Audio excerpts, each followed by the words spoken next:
আৰু মই আছোঁ এতিয়া মোৰ জোনালী সেন্দুৰীয়ালীৰ নতুন ষ্টুডিঅ' ZG মিউজিক ষ্টুডিঅ'। আৰু আপোনালোকে দেখিছে চাৰিওফালে অকল গছ, ইয়াত বিভিন্ন ধৰণৰ গছ। মই ষ্টুডিঅ'টো বনোৱাৰ আগতে গছবিলাক লগাই লৈছোঁ। আৰু এই গোটেই বছৰটো আমি ঘৰৰ ফল মূল খাইছোঁ, চব্জি খাইছোঁ ষ্টুডিঅ'ৰ, আৰু এটা সম্পূৰ্ণ গ্ৰীণ পৰিৱেশ। ঘৰটো মই গ্ৰীণ ৰাখিছোঁ সেইকাৰণে যিমান পাৰি ষ্টুডিঅ'টো। আৰু সম্প্ৰতি এটা হুলস্থুল এটা চলি আছে গছ কটাক লৈ। বিভিন্ন জেগাত দেখিছোঁ ডাঙৰ ডাঙৰ গছ কাটি দিবলগীয়া হৈছে। ৰাস্তা বনিছে, তাত কিবা বেলেগ বস্তু বনিছে। গতিকে আৰু চৰকাৰে কৈছে যে আমি গছ কাটিছোঁ যদিও আমি বিভিন্ন ঠাইত গছ ৰুইছোঁ তাক বেলেঞ্চ কৰিবৰ কাৰণে।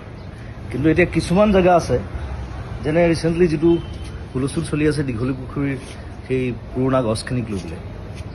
এতিয়া সেই গছখিনি হৈছে গোটেই দীঘলী পুখুৰীটোৰ সৌন্দৰ্য। এতিয়া সেইখিনি গছ কাটি যদি বেলেগ জেগাত গছ